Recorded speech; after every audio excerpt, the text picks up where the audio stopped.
வணக்கம். தேர்தல் தர்பார் நிகழ்ச்சியில் உங்களை சந்திப்பதில் மகிழ்ச்சி. சரியாக 5 ஆண்டுகளுக்கு முன்பு இதே நாடாளுமன்ற தேர்தல் களம் தமிழகத்தில் மோடியா லேடியா என்று கேட்கின்ற நிலைமையில் இருந்தது. அதற்கு பதிலளிக்கும் விதமாக அப்போது திமுக செயல் தலைவர் மு.க.ஸ்டாலின் அவர்கள் மோடியும் அல்ல லேடியும் அல்ல எங்கள் டாடி என்று கூறினார். ஆக இப்படிப்பட்ட முழக்கங்களை எப்படியாக இருந்தாலும் தமிழகத்தினுடைய தலைவர்கள் ஆளுமைகளை முன்னிறுத்திய ஒரு முக்கியமான நாடாளுமன்ற தேர்தலாக கடந்த தேர்தல் இருந்தது.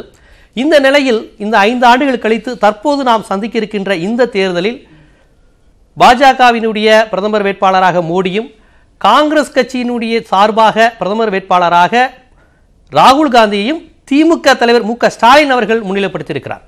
ராகுல் காந்தியை திமுக தான் முன்னிலைத்திருக்கிறது, தமிழகம்தான் அதை வழிமொழிந்திருக்கிறது.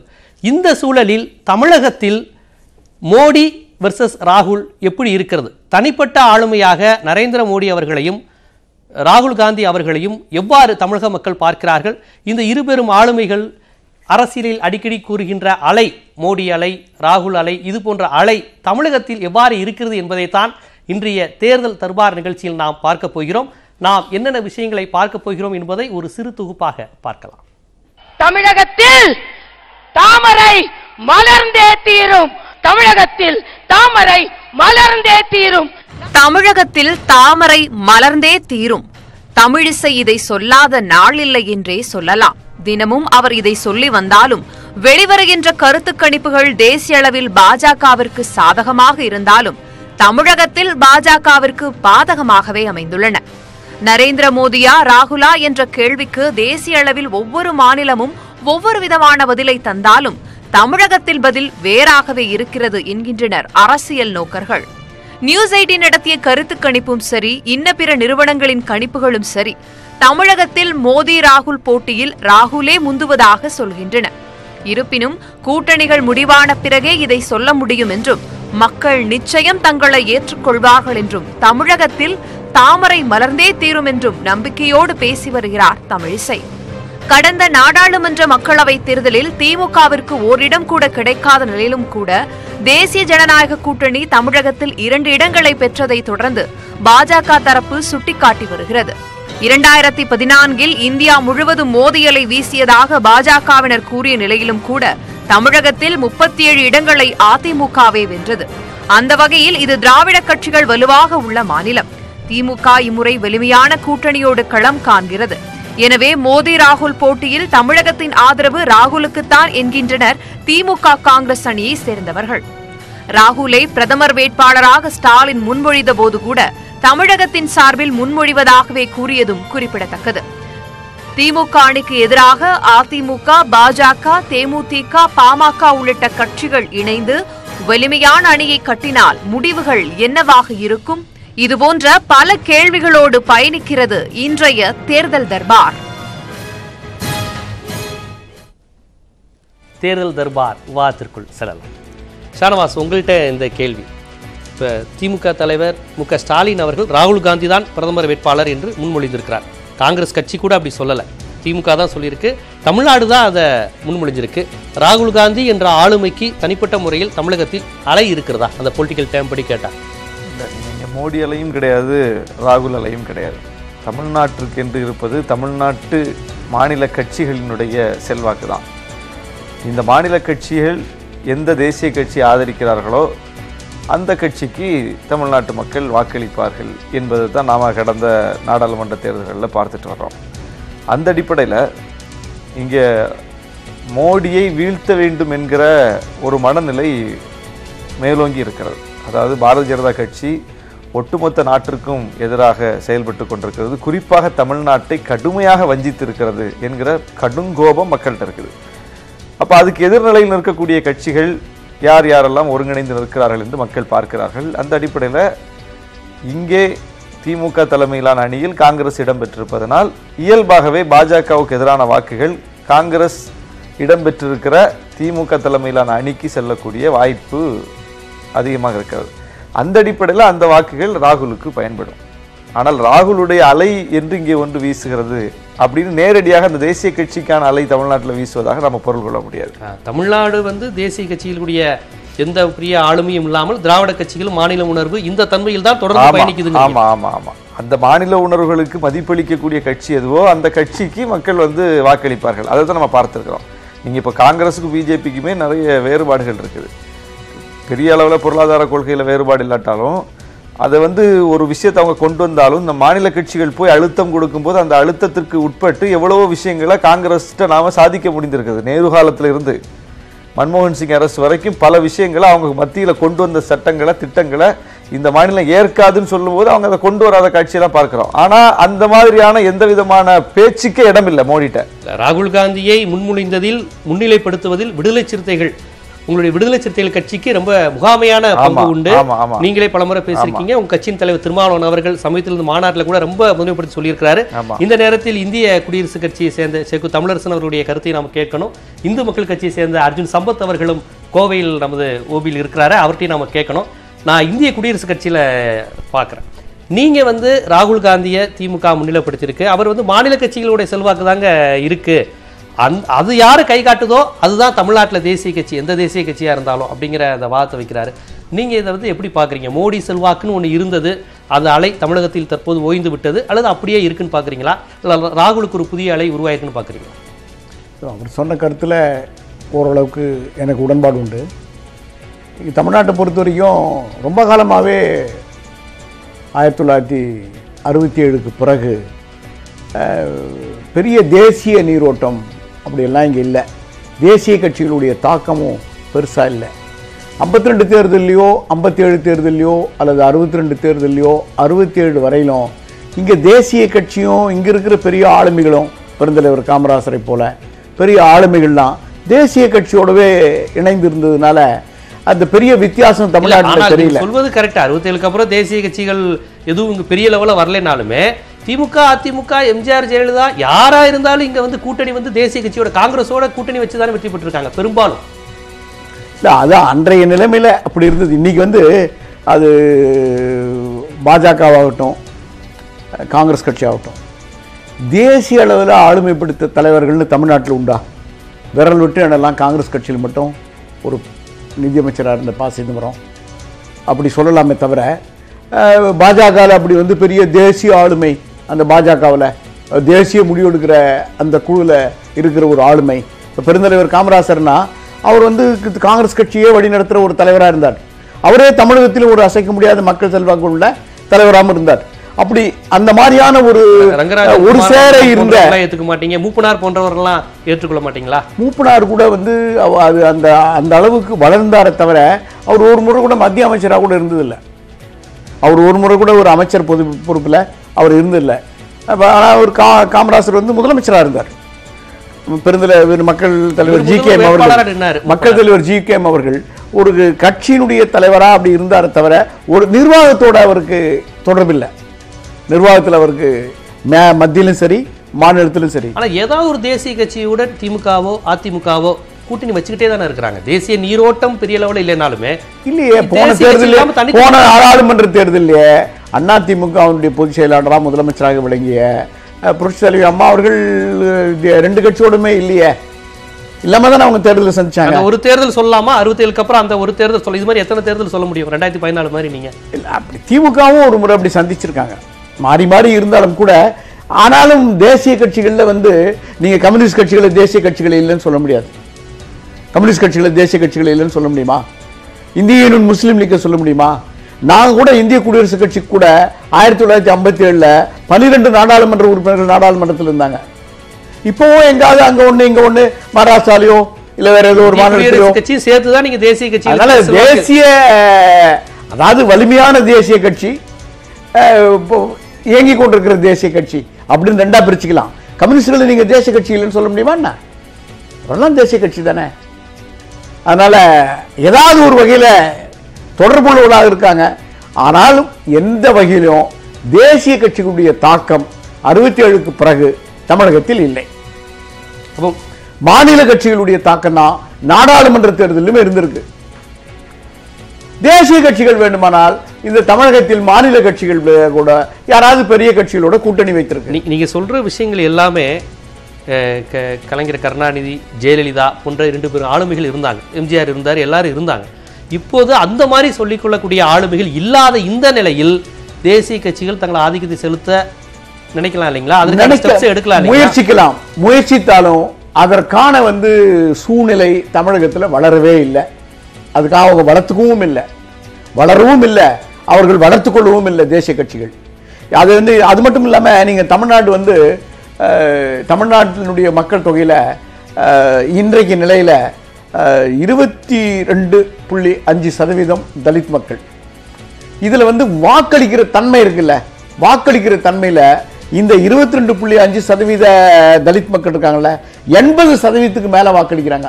80லேருந்து 85%. ஒரு 10% தான் அவருடைய வாக்கு அளிக்கப்படாத வாக்காக தான் இருக்கு. ஆனால் பிற சமூகத்தில் பார்த்தீங்கன்னா 20% மேலாம் வாக்களிக்கிறதுக்கு முன் வர்றதில்லை. ஏன் அவங்க போய்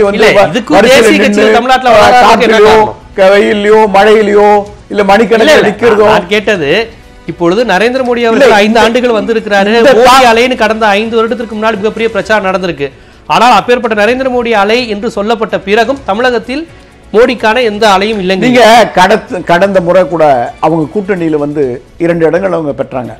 2 இடங்கள்ல அவங்க வலிமையா இருந்தா பிஜேபியில பெற்றுக்கணும். பிஜேபி ஒரே இடம் பெற்றுச்சு. அந்த ஒரு இடம் எப்படின்னா, நான் ஒரு இதை நான் ஒரு கொள்கை கட்சி அரசியலுக்கு அப்பாற்பட்டு சொல்றேன். அந்த ஒரு இடத்துல முழுக்க மத ரீதியான ஒரு தேர்தலாவே போச்சு.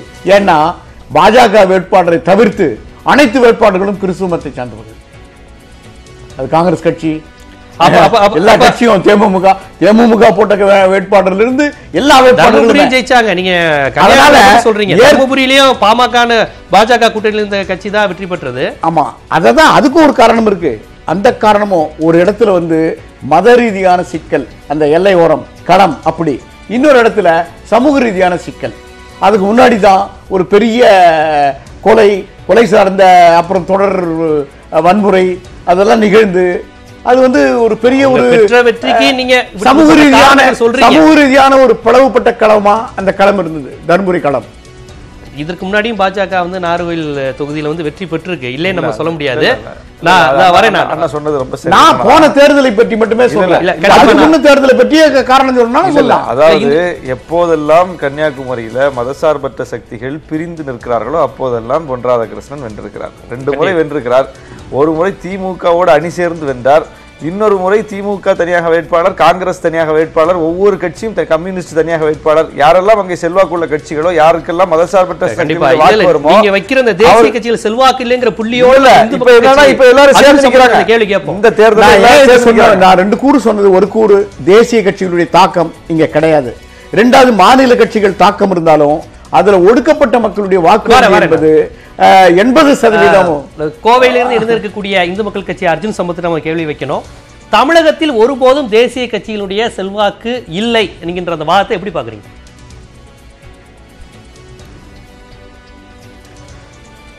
தமிழகத்தில் ஒருபோதும் தேசிய கட்சிகளின் செல்வாக்கு இல்லை என்பது அவ்வளவு சரியானதாக இல்லை. ஏனென்றால் தமிழகத்திலே 67க்கு பிறகு மாநில கட்சிகள் ஏதாவது ஒரு தேசிய கட்சியோடு கூட்டணி அமைத்துத்தான் அவர்களும் வென்றிருக்கிறார்கள்.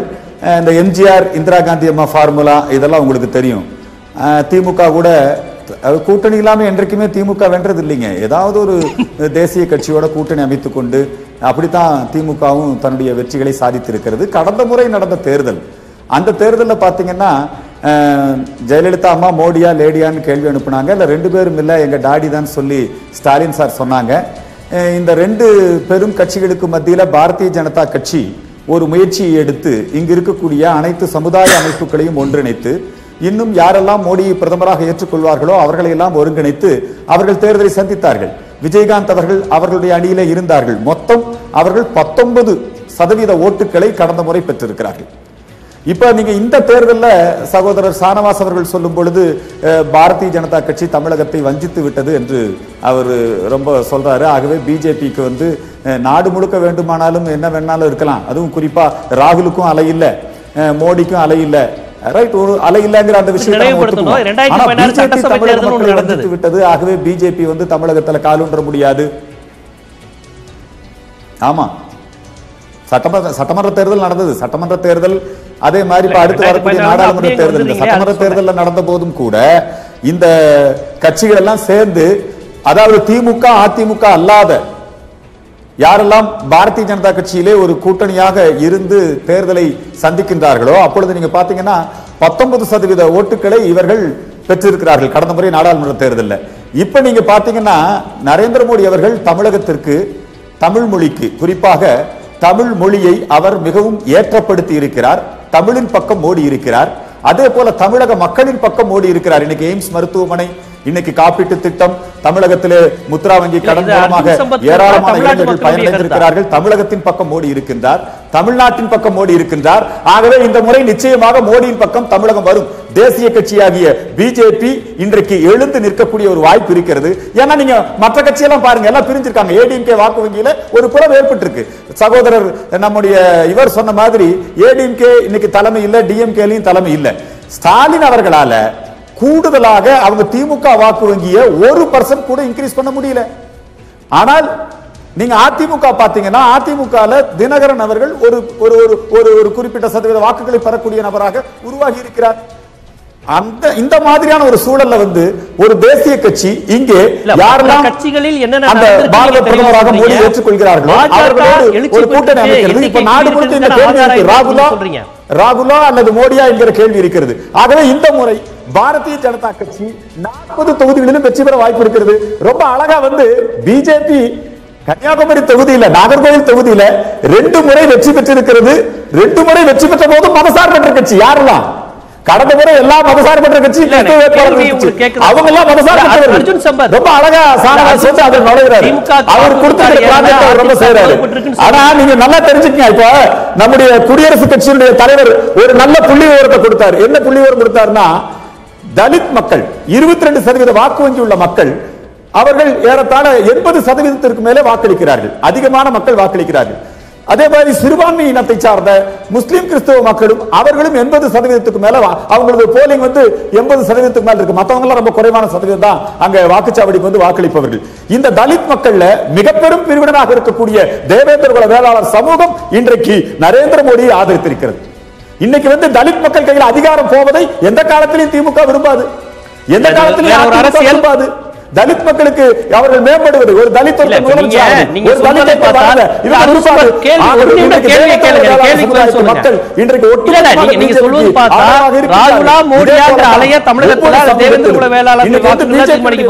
ரொம்ப திட்டமிட்டு நடந்துகிட்டு இருக்கு. நீங்க வணக்கம் கேக்குதுங்களா? அர்ஜுன் சம்பத், உங்கள்ட்ட இருந்தே நான் தொடங்குறேன்.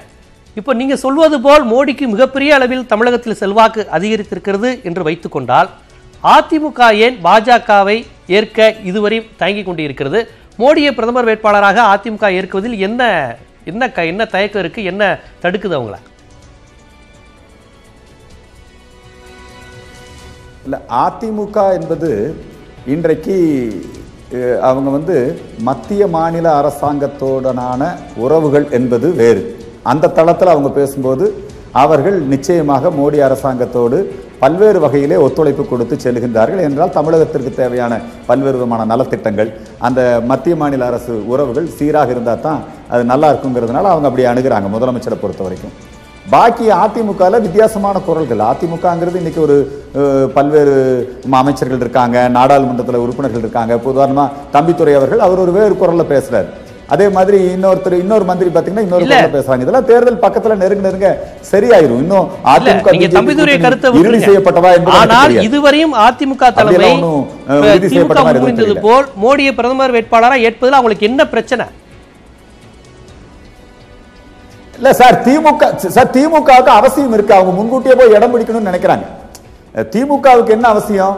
திமுக ராகுல ஒரு பிரதமர், அவங்க முதல்ல திமுக குறிப்பா ஸ்டாலின் ஐயா அவர்கள் இங்க தமிழகத்துல ஒரு எடப்பாடிக்கு எதிராக ஒரு நல்ல அரசியல் அவர்களால செய்ய முடியலீங்க.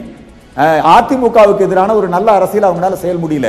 இங்க யார் வேணாலும் மோடி எதிர்ப்பு, யார் வேண்டுமானாலும் பிஜேபி எதிர்ப்பு, யார் வேண்டுமானாலும் இந்து தர்ம எதிர்ப்பு என்கிற அடிப்படையில அவங்க அவங்களுடைய அரசியல் கொள்கைகளை வடிவமைச்சிட்டு இருக்காங்க.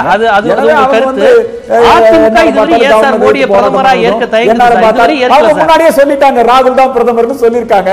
அதெல்லாம் வருங்காலத்துல தானே தெரியும் சார் ராகுல் பிரதமரா வருவாரா.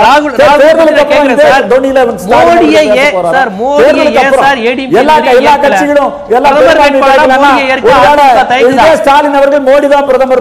திமுக டபுள் வாய்ஸ், திமுக திமுகவுடைய இரட்டை குரல் என்பது அதிமுக பத்தி நான் கேக்குறேன், கடைசி வரை பதிலே சொல்ல மாட்டேங்கிறீங்க. கிடையாதுங்க.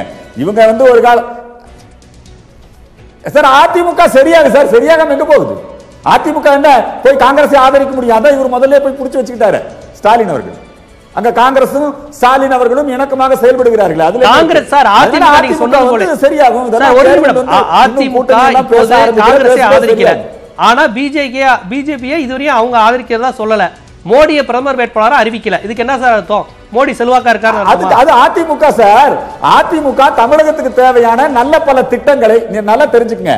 அதிமுக இப்ப இருக்கிற எடப்பாடியா இருக்காருங்களா, இவர் இந்த திராவிட இயக்கத்தினுடைய முதலமைச்சரிலேயே தலைச்சிறந்த முதலமைச்சர் எடப்பாடி. நீங்க வந்து அரசு கேபிள் தொலைக்காட்சி நிறுவனத்தை காப்பாற்றுவதற்கு ஒரு நிபந்தனை வைப்பாங்க.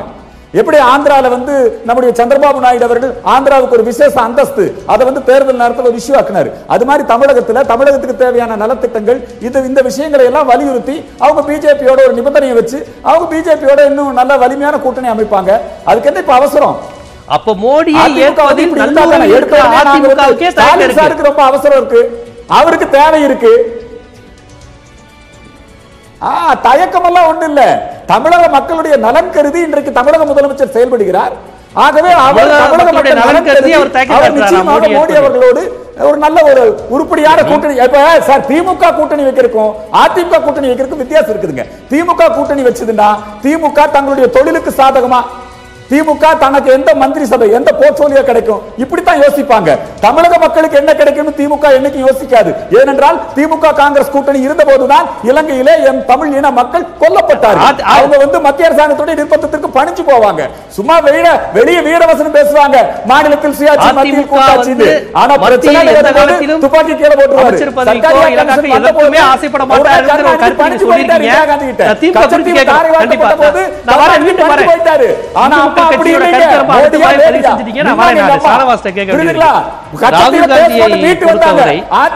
திமுக தலைவர் ஸ்டாலின் அவர்கள்தான் இவர் பிரதமர் வேட்பாளர் என்று அறிவித்திருக்கிறார். இதுவரையும் காங்கிரஸ் கூட்டணியில் இருக்கக்கூடிய பிற மாநில முதல்வர்கள் யாருமே அதை அறிவிக்கல. இவர் சொன்னதுக்கு அப்புறம் கூட நாங்கள் அதை முன்மொழிகிறோம் கூட யாருமே சொல்லல. சொந்த கட்சியும் மற்ற மாநிலங்களும் அமைதியாக இருக்கும்போது ராகுல் காந்தியை ஸ்டாலின் ஏன் இவ்வளவு அவசரமா சொல்லணும்? இதே இந்துத்துவ சக்திகள் பாஜக தரப்பினர்லாம் வந்து ஸ்டாலின் சொல்லுகிற வரை என்ன சொல்லிட்டு இருந்தாங்கன்னா, ராகுலை பிரதமர் வேட்பாளர் என்று கூட்டணியில் ஒரு கட்சியாவது ஒப்புக்கொள்ளுமா, திமுக சொல்லுமா, ஸ்டாலின் சொல்லுவாரா, ராகுலை யாருமே பிரதமர் வேட்பாளராக ஏற்கவில்லை அப்படின்னு சொல்லிட்டு இருந்தாங்க. இப்போ ராகுலை பிரதமர் வேட்பாளர்னு தமிழ்நாட்டிலிருந்து ஸ்டாலின் முன்மொழிஞ்சிட்டார். முன்மொழிஞ்ச பிறகு என்ன கேட்குறாங்கன்னா, ஸ்டாலின் சொல்லிவிட்டார், மற்ற மாநிலங்கள் யாராவது சொன்னாங்களா அப்படின்னு கேட்குறாங்க. இப்போ இவங்க பிரச்சனை தான் என்ன? அப்ப தமிழ்நாட்டில் இருந்து ராகுல் காந்தியை யாருமே ஒப்புக்கொள்ள மாட்டார்கள் அவங்க சொல்லிட்டு வந்தது. இப்ப பாத்தீங்கன்னா ஸ்டாலின் சொன்னதுக்கு அப்புறம் யாருமே அதுக்கு ஏற்கலையே. இல்ல யாருமே கட்சிகள் யாருமே ஏற்கலன்னா நீங்க அங்கங்க பெரிய மாநிலத்துல அந்தந்த அரசியல் சூழல் வேற. மம்தா பானர்ஜிக்கு அங்கே நேரடியாக காங்கிரஸ் போட்டியாக இருக்கிறது. உத்தரப்பிரதேசத்தில் அவர்களுக்கு காங்கிரஸ் வந்து அங்க கூட்டணி தேவையில்லை என்கிற அளவுக்கு அங்கே மாநில கட்சிகள் வலுவாக இருக்கிறது. இப்படி ஒவ்வொரு மாநிலத்திலும் ஒவ்வொரு அரசியல் சூழல். இடதுசாரிகளுக்கு கேரளால காங்கிரஸ் எதிர்நிலையில் இருக்கிறது. அப்படிப்பட்ட இடத்துல ராகுலை வந்து பிரதமர் வேட்பாளர்னு தேர்தலுக்கு முன்னாலேயே ஒப்புக்கொண்டு தேர்தலை சந்திப்பதில் இடதுசாரிகளுக்கு சிக்கல் இருக்கிறது, மம்தாவுக்கு சிக்கல் இருக்கிறது, அகிலேஷுக்கு சிக்கல் இருக்கிறது, மாயாவதிக்கு சிக்கல் இருக்கிறது. எனவே அவங்க வந்து அமைதி காக்குறாங்க, தேர்தலுக்கு பிறகு பார்த்துக்கலாம். அதற்காக ராகுலை நிராகரித்தார்கள்னு பொருள் கிடையாது. தேர்தலுக்கு பிறகு பார்த்துக்கலாம் என்பது அவருடைய முடிவு. அதற்காக வந்து அவங்க இப்போ ராகுல் போட்டியிடக்கூடிய தொகுதியில் போட்டியிட மாட்டோம்னு சொல்லிருக்காங்க. பார்க்கலாங்கிற நிலையில திமுக இல்ல. திமுக அந்த சிக்கல் இல்ல. தமிழ்நாட்டில் மதசார்பற்ற சக்தியா தேசிய அளவில் காங்கிரஸை ஏற்கக்கூடிய இடத்துல திமுக இருக்கு. காங்கிரஸை ஏற்றுக்கொண்ட பிறகு ராகுலை ஏற்கிறதுல என்ன சிக்கல்? அதனால திமுக வெளிப்படையா அறிவிச்சிருக்குது. அப்படித்தான் இதை பார்க்கணும். அப்போ ஸ்டாலின் சொல்லிட்டார், யாருமே சொல்லலைன்னா யாருமே சொல்ல முடியாது. சொல்ல முடிஞ்சா சொல்லியிருப்பாங்க. இங்கேயும் காங்கிரஸ் வந்து திமுக நேர் எதிர்நிலையில நின்று அந்த அளவுக்கு வலுவான ஒரு இயக்கமா இருந்தா ஸ்டாலின் கூட தான் சொல்லியிருக்க மாட்டாரு. இங்க உள்ளூர் அரசியல் பாதிக்கும்னு அதை பத்தி யோசிப்பாங்க. இங்க தேசிய கட்சிகள் அவ்வளவு பெரிய வலுவா. நீங்க முதல் கேட்ட கேள்விக்கு பதில் அதுதான். ராகுலை பிரதமர் வேட்பாளராக யாரும் எந்த மாநிலத்தில் யாரும் முன்மொழியாத இடத்தில் தமிழ்நாட்டிலிருந்து ஸ்டாலின் முன்மொழிகிறார் என்றாலே இங்க வந்து எதிர்நிலையில அல்லது சமமான இடத்துல காங்கிரஸ் இல்லை, எல்லா முடிவையும் எடுக்கக்கூடிய இடத்துல நாம இருக்கிறோம் என்கிற அந்த ஒரு நம்பிக்கையில தான் அவர் அதை வெளிப்படுத்துறார். திமுக காங்கிரஸ் கூட்டணி முடிவாயிருச்சு. தேர்தல் பிரச்சாரம் ஆரம்பிக்கல, இவங்க முடிவு பண்ணிட்டாங்க. ஆனால் அர்ஜுன் சம்பத் என்ன சொல்றாருன்னா, அதிமுக மக்கள் நலன் சில திட்டங்களை நிபந்தனையாக வைத்து ஒரு மிகப்பெரிய கூட்டணியை அமைக்க போகுதுங்கிறார். மக்களுடைய தேர்வு எதுவா இருக்குன்னு நீங்க பாக்குறீங்க? அதாவது நாங்க இனிமே தான் ஒரு பெரிய கூட்டணி உங்களுக்கு சார்பா அமைக்க போறோங்கிறாங்க, இவங்க அமைச்சிட்டாங்க.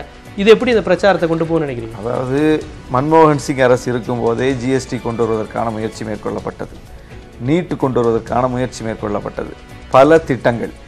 இன்றைக்கு தமிழ்நாட்டின் தலையில் கட்டப்பட்டிருக்கிற தமிழ்நாட்டு மக்கள் விரும்பாத, தமிழ்நாட்டினுடைய சட்டப்பேரவை விரும்பாத திட்டங்கள், சட்டங்கள் எல்லாம் இன்னைக்கு நம்ம தலையில் கட்டியிருக்காங்கல்ல, இதெல்லாம் காங்கிரஸ் அரசிலேயே கொண்டு வருவதற்கு முயற்சிக்கப்பட்ட விஷயங்கள் தான்.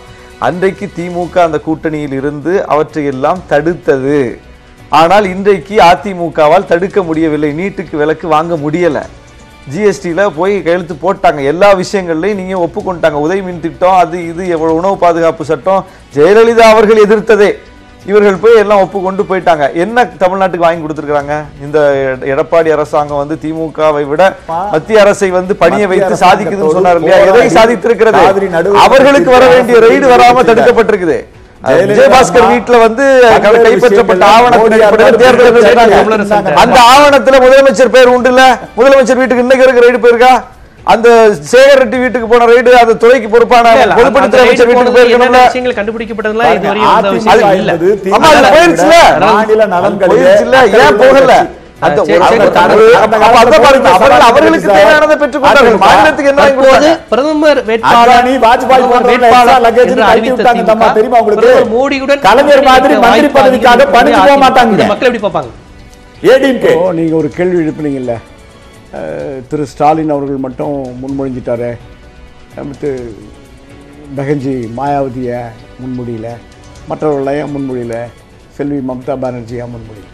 இல்லை, ஒரு அடிப்படை பிரச்சனையே என்னென்னா, அது செல்வி மாயாவதிக்கானாலும் செல்வி மம்தா பானர்ஜிக்கானாலும் திரு சந்திரபாபுக்கானாலும் திரு சந்திரசேகருக்கானாலும் திரு நவீன் பட்நாயக்கானாலும் யாருக்கானாலும் அங்கே காங்கிரஸுக்கு இன்னும் எதிர்கட்சியாவது வருவதற்கான ஒரு களம் இருக்கு. இங்கே தமிழ்நாட்டில் அண்ணா திமுகவோ இல்லைன்னா காங்கிரஸும் எதிர்கட்சி கிடையாது, பிஜேபியும் எதிர்கட்சி கிடையாது. எதிர்கட்சி கூட வருகிற நிலை அது கடந்த காலங்களிலே போயிடுச்சு. காங்கிரஸ் கட்சி எதிர்கட்சியா சமீபத்தில் கடைசியா வந்தது கூட. நீங்கள் தேசிய கட்சிகள் செல்வாக்கு இல்ல அப்படிங்கறத ஆரம்பத்துல இருந்து நீங்க பதிவு பண்ணீங்க. மற்ற மாநிலங்கள்ல காங்கிரஸ் பாஜக தமிழ்நாட்டுல சரிசம அளவுல இருக்குன்னு பாக்குறீங்க? இல்ல, அது வேற. காங்கிரஸ்க்கு இன்னொருக்கு, பாஜக இன்னும் நிரூபிக்கல. பாஜக நிரூபிக்கிறதுக்கான வாய்ப்புகள்ல கூட வந்தபோது கூட முழுமையா நிரூபிக்கல. ஆனா மற்ற மாநிலங்கள்ல இப்ப உத்தரப்பிரதேசல இந்த நிலைமை இருக்கு, காங்கிரஸ் எதிர்கட்சியா வர்றதுக்கான வாய்ப்பு. அது ஆந்திராவில் இருக்கு, தெலுங்கானாவில் இருக்கு, ஒரிசால இருக்கு, நீங்க வெஸ்ட் பெங்கால் இருக்கு, மேற்கு வங்காளத்தில் இருக்கு, அங்கெல்லாம் இருக்கு. அதனால அவர்கள் எல்லாம் அவங்க பாஜகவையோ காங்கிரஸையோ இவர் தான் பிரதமர் வேட்பாளர்னு சொல்றதுக்கு அவர்கள் முன்வர தயங்குகிறார்கள். ஆனா தமிழ்நாட்டில் இன்னும் அந்த களம் காங்கிரஸுக்கும் பாஜகவுக்கும் ஏற்படவில்லை. அதனால இவங்க வந்து துணிஞ்சு சொல்றாங்க. இதுதான் நிதர்சனமான உண்மை. அர்ஜுன் சம்பத்திட்ட முன்வைக்கணும். தமிழகத்தில் தேசிய கட்சிகள் எதுவும் பெரிய அளவில் இல்லை, அதுவும் பாஜக இன்னும் உறுதி செய்யப்படவே இல்லை அப்படிங்கிற கருத்து சொல்றாங்க. ஆனால் அதிமுக பாஜக கூட்டணி வந்தால் மிகப்பெரிய வளர்ச்சி வரும் நீங்க நம்புறீங்க, அல்லது தனிப்பட்ட அளவில் மோடிக்கே மிகப்பெரிய செல்வாக்கு இருக்குன்னு நீங்க நம்புறீங்க, அப்படிதானே? அதாவதுங்க, அதிமுக பாஜக கூட்டணி உருவாவதற்கான சாத்தியக்கூறுகள், வாய்ப்புகள் மிக அதிகமாக இருக்கு. ஏன்னா கடந்த முறையே நீங்க பாத்தீங்கன்னா ஜெயலலிதா அம்மா, நீங்க எப்பவுமே திமுக அதிமுக ரெண்டையும் கம்பேர் பண்ணீங்கன்னா இந்த அதிமுகவினுடைய அணுகுமுறை என்பது தமிழக மக்களுடைய நலன் சார்ந்ததுங்க. கடந்த முறை அந்த அம்மா மோடியவே எடுத்துக்கிட்டாங்களே, மோடியா லேடியா தமிழ்நாட்டில் நாங்க தானே அவங்க ப்ரூவ் பண்ணாங்க இல்லையா? அதே மாதிரி அதுக்கு முன்னாடி நீங்க திமுகவோட வரலாறு பாத்தீங்கன்னா இந்திரா காந்தி திமுக பயணிக்கல சார். அதே மாதிரி மத்தியில வாஜ்பாய் அரசாங்கத்தில் மந்திரிகளாவே இருக்காங்க. திமுக வரைக்கும் மக்கள் நலன் முக்கியம் இல்ல. நல்லா தெளிவா தெரிஞ்சுக்க, திமுக வாரிசு அரசியலே ஆதரிக்கிற கட்சி. திமுக வந்து முழுக்க முழுக்க தமிழக மக்களுடைய நலனை அடகு வைக்கக்கூடிய கட்சி. அதிமுக ஏற்படுத்துவாங்க, அதே மாதிரி தலைமையை ஏத்துக்குவாங்க. அதுல ஒன்றும் மாற்று கருத்து இல்ல சார். இப்ப என்ன பிரச்சனை? நீங்க எடப்பாடியும் ஓபிஎஸும் மிக அற்புதமாக அணுகுறாங்க. தமிழக மக்களுடைய நலன் சார்ந்து அணுகுறாங்க. தமிழக மக்களுடைய திட்டங்களுக்கு, இந்த மாநில மக்களுக்கு தேவையான திட்டங்களை தேர்தல் அறிக்கையில் இடம்பெற வைக்கணும்னு அவங்க நினைக்கிறாங்க. அது பிஜேபியோட ஒரு நிபந்தனையா வச்சு கூட்டணி பேச்சுவார்த்தை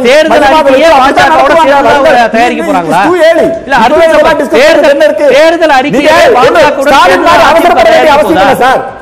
ஸ்டாலின் மாதிரி எதுக்காக அவசரப்படணும்னு கேட்கிறேன். நிச்சயமா தயாரிப்பாங்க. எடப்பாடி அவர்கள் வந்து மக்களால் எளிதாக அணுகப்படக்கூடிய ஒரு முதல்வராக இருக்கிறார். எல்லா மந்திரிகளும் அவங்க களத்துல பணியாற்றுகிறார்கள். இந்த அரசாங்கத்திற்கு நிச்சயமாக மோடி அரசாங்கம் முழுமையான ஒத்துழைப்பு கொடுக்கும். அதே போல இவர்களும் மோடி அரசாங்கத்திற்கு முழுமையான ஒத்துழைப்பு கொடுப்பாங்க. இன்னைக்கு எய்ம்ஸ் மருத்துவமனை வந்திருக்கு. இன்னும் பல நல்ல அது வந்து அமைச்சர் கடம்பூர் ராஜு நோட்டாவை ஜெயிக்க நோட்டாவை கூட ஜெயிக்க பாஜக விமர்சனம் பண்ணியிருக்காரு. சேக்கு தமிழரசன் ஐயா சொன்ன அந்த விவரங்களை நீங்க எடுத்துங்க. மறுபடியும் அந்த விஷயத்துக்கு வரேன். அப்படியே தொழில்நுட்ப கோளாறுல சரியா கேட்கல. நீங்க அர்ஜுன் சம்பத் அதிமுகவை பத்தி அதிமுகவை சேர்ந்த நபர் சொன்ன கருத்துக்கு பதில் சொல்லணும். சதவீதம்ங்கறாங்க. நோட்டாவை கூட வெல்ல முடியாத கட்சி பாஜகன்னு கடம்பூர் ராஜு கடுமையா விமர்சிச்சிருக்காரு. இதை நீங்க எப்படி பாக்குறீங்க?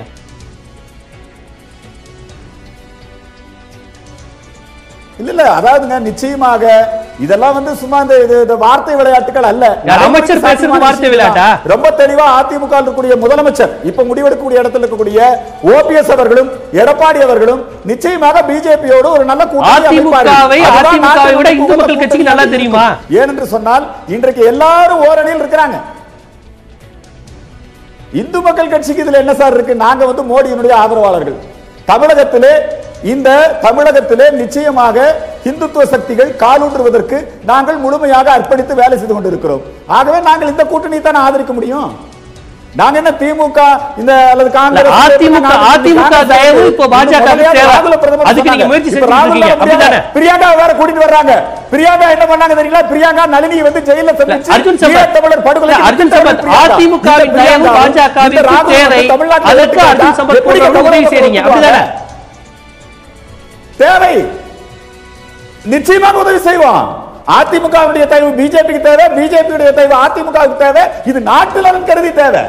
கலைஞர் மாதிரி ஊழல் வழக்குகளை வாபஸ் வாங்குறதுக்கோ, கலைஞர் மாதிரி குறிப்பிட்ட அந்த போர்ட்போலியோ எனக்கு தான் வேணும்னு கேட்கறதுக்கோ, அல்லது இனப்படுகொலை நடைபெறுகிற பொழுது வேடிக்கை பார்ப்பதற்கோ அல்ல. ஆனா 5 ஆண்டு மோடி ஆட்சி முடிந்துருச்சு. அவர்கள் வந்து ஆனா இனிமே நலத்திட்டங்களை அவர்கள் 2 பேரும் சேர்ந்து தான் தயாரிப்பாங்கன்னு சொல்றீங்க நீங்க அப்படிதானே?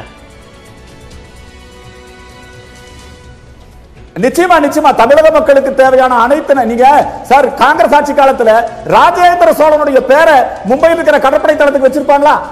இன்னைக்கு பண்ணிருக்காங்க சார். பிஜேபியில தமிழ்நாட்டில தமிழ் மொழி வளர்ச்சிக்காக, தமிழர்களின் பாதுகாப்புக்காக, தமிழ்நாட்டின் வளர்ச்சிக்காக, அது தங்கநாற்கர சாலை திட்டமாக இருக்கலாம், 8 வழிச்சாலை திட்டமாக இருக்கலாம். கரண்ட் இருந்தது தமிழ்நாட்டில் சொல்லுங்க. இன்னைக்கு இந்த கரண்ட் இன்னைக்கு தடையில்லாத மின்சாரம் கிடைக்குது. தொழில் வளர்ச்சி சீரா இருக்கு தமிழ்நாட்டுல. முக்கியமான விஷயம் தமிழக தேர்தல் களம்னால அதை தொடாம இருக்க முடியாது. பாஜகவும் சரி அர்ஜுன் சம்பத் போன்றவர்களும் தொடர்ந்து வந்து இந்த ஈழ பிரச்சனையை காங்கிரஸுக்கு எதிராக, திமுக கூட்டணிக்கு எதிராக தொடர்ந்து அவங்க முன்வைக்கிறாங்க. இப்ப ராகுல் காந்தியை முன்னிறுத்துவதன் மூலமாக அந்த ஈழ விவகாரம், ஈழ ஆதரவாளர்கள் மத்தியில் ராகுல் காந்தி மீதான அபிமானம் எப்படி இருக்கும்? ஈழ பிரச்சனையை பொறுத்தளவில் இந்திய அரசியல் கட்சியில் எல்லாருக்கும் ஒரு நிலைப்பாடு தான். காங்கிரஸுக்கு ஒரு நிலைப்பாடு, பாஜகவுக்கு வேறு நிலைப்பாடு, இடதுசாரிகளுக்கு மற்றொரு நிலைப்பாடுன்னு பிரித்து பார்க்க முடியுமா? தனி ஈழத்தை யாருமே ஒப்புக்கொள்ளலையே, 3 கட்சியும் தான் ஒப்புக்கொள்ளல. அப்ப ஈழத்தை வைத்துக்கொண்டு எந்த கட்சியை ஆதரிக்க முடியும் நம்ம? ஆனா நீங்க தமிழீழம் வேணுங்கிறீங்க, விடுதலை சிறுத்தைகள். ஆமா, அது எங்க கருத்து, அது எங்க கருத்து, அது வேண்டான்னு காங்கிரஸ் கருத்து. அப்ப ஈழத்தை வைத்துக்கொண்டு இந்திய அரசியல் முடிவு எடுக்க முடியாது. இது இந்திய நாடாளுமன்ற தேர்தல், ஈழத்துக்கு நடக்கிற தேர்தல் அல்ல. இந்திய நாடாளுமன்ற தேர்தலில் தேசிய அளவில் நடக்கக்கூடிய ஒரு தேர்தலில் தேசிய கட்சி ஒன்றின் பக்கம் நின்று நம்ம முடிவெடுக்க வேண்டியிருக்குது. அப்போ ஈழத்துல இனப்படுகொலையை வந்து தடுத்து நிறுத்திட்டாங்களா? இவங்க தடுத்து நிறுத்திட்டாங்களா? அவர் ரணில் விக்ரமசிங்கே வாஜ்பாய்க்கான அஞ்சலி குறிப்பில் என்ன எழுதிட்டு போனாரு? எங்களுக்கு எல்லா வகையான உதவியையும் செய்து இங்கே நடந்த போராட்டத்தை ஒடுக்குவதில் மிகப்பெரிய அளவுக்கு எங்களுக்கு துணையா இருந்தவர் வாஜ்பாய் தானே நன்றி சொல்லியிருக்கிறாரு. அப்ப வாஜ்பாய்க்கு நன்றி சொன்னதை வந்து யார் சொல்லியிருக்கிறார்? இலங்கையினுடைய பிரதமர் சொல்லியிருக்கிறார், குறிப்பு எழுதி வச்சிருக்கிறார். காங்கிரஸ் வந்து ஆட்சியில இனப்படுகொலை தடுக்க முடியலன்னாரு. நீங்க சரி தடுக்க முடியல, விட்டுருங்க. இப்போ வந்து பன்னாட்டு விசாரணை வந்து இலங்கையில போய் விசாரிப்பதற்கு விசா கேட்கறாங்க. இலங்கை அரசு கொடுக்க மறுக்குது. அதாவது போர்க்குற்றம் நடந்திருக்கிறது, விசாரிப்பதற்கு நாங்கள் தயாராக இருக்கிறோம்னு பன்னாட்டு விசாரணை குழு இலங்கையில போய் விசாரிக்க இலங்கையிடம் விசா கேட்குது. இலங்கை மறுக்குது. அப்படி நாங்கள் அனுமதிக்க மாட்டோம். சரி, இந்தியா விசா தந்தா இங்க இருந்து நாங்க செய்யறோம், அந்த விசாரணை மேற்கொள்றோம், இந்தியாட்ட விசா கேட்கறாங்க. இப்ப காங்கிரஸ் இல்ல, திமுகவும் இல்ல, பாஜக தான் இருக்குது. அந்த விசாரணை குழுவுக்கு ஒரு விசாவை கொடுத்து விசாரிக்க சொல்லிருக்கலாம்ல. அர்ஜுன் சம்பத் போன்றவர்கள் அதற்கு முயற்சி பண்ணிருக்கலாம்ல. நிறைய கருத்து கேட்கணும். இப்ப தமிழகத்தில் பாத்தீங்கன்னா அந்த கருப்பு கொடி ஆர்ப்பாட்டங்கள் இதுவரை முன் எப்போதும் இல்லாத அளவிற்கு அதிகமா இருக்கு. பிரதமர் மோடி அவர்கள் தமிழகத்திற்கு வருகிறார், எந்த திட்டத்திற்கு வருகிறார், எதற்காக வந்தாலும் கருப்புடி ஆர்ப்பாட்டங்கள் வருது. இந்த அரசியலை நம்ம எப்படி புரிஞ்சுக்கிறது? இப்போ முதல்ல நான் ஒரு முதல்ல இந்த கேள்விக்கு நான் பதில் சொல்கிறேன்னா இன்னொரு கேள்விக்கும் பதில் சொல்லணும். மைய கேள்வி முதல் கருப்பு கொடி போராட்டம் கடந்த காலங்களை விட ஒன்று இப்போ மிகையா இல்லை இருக்கு. ஆனால்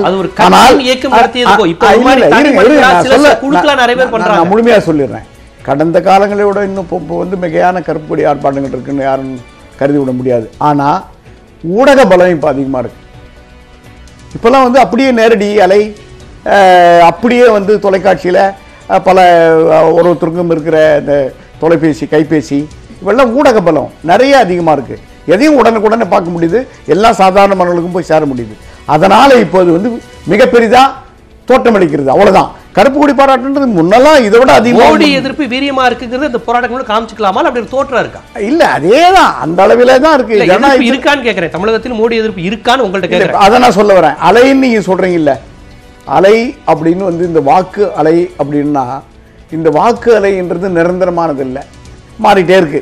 அலைனாவே அது மாறக்கூடியது, ஏற்றம் இறக்கம் மாறக்கூடியது. இப்படி மாறிட்டே வர்ற அலைகள் தான். அப்படி மாறிட்டு வர்ற அலைகள்ன்ற போது வாக்கு வங்கியில யாருடைய வாக்குகள் எப்போதுமே தேர்தலுக்கு முடிவெடுப்பது, அப்பப்போது முடிவெடுப்பது என்பது அப்படின்னா அது பாமர அடித்தளத்து ஒடுக்கப்பட்ட மக்களுடைய யார் தீர்மானிக்கிறீங்க மக்களை சொல்றீங்க? இல்ல மோடி நீங்க கேக்குறீங்க ராகுல் அலையா மோடி அலையா கேட்கிறப்போ இந்த அலை என்பதிலே மிக பெரும் பங்கும் தீர்மானிக்கிற பங்கும் பாமர மக்களிடத்திலும் அடித்தளத்து மக்களிடத்திலும் நலிந்த மக்களிடம் தான் அது இருக்கு. அந்த மக்களுடைய முடிவுகள் இப்போது எப்படி இருக்கும்னா அது மத்தியில் ஆனாலும் மத்தியில் வந்து அவர்களுக்கு வந்து கடந்த 4 ஆண்டு காலத்தில் அவர்கள் வந்து ரொம்ப எதிர் உணர்வை தான் பெற்றிருக்காங்க. மாநிலத்தை பொறுத்த வரைக்கும் இன்னமும் புரட்சியாளி அம்மாவுடைய செல்வாக்கு இருக்கு. அதை தக்க வைக்க போகிறார்களா இல்லையா என்பதில் இந்த கடந்த 2 ஆண்டு நடவடிக்கைகள் போதிய நிறைவு இந்த மக்களுக்கு அது ஒரு புதிர், அது ஒரு கேள்விக்குறி. கேள்விக்கு நீங்களே புதிராதான் இருக்குன்னு சொல்லியிருக்கீங்க. சாமானிய மக்கள் தீர்மானிப்பாருங்கன்னு சொல்லியிருக்கீங்க. கண்டிப்பா தேர்தல் அப்படிங்கிற விஷயங்கிறது சாமானிய மக்கள் கையில் தான் இருக்கிறது. இந்த தேர்தல் தர்பார் நிகழ்ச்சியில் பல்வேறு விஷயங்கள் அலசிய உங்கள் மூவருக்கும் நன்றி. கோவையிலிருந்து இணைந்த அர்ஜுன் சம்பத் அவர்களுக்கும் நன்றி. மீண்டும் ஒரு தேர்தல் தர்பார் நிகழ்ச்சியில் சந்திக்கலாம்.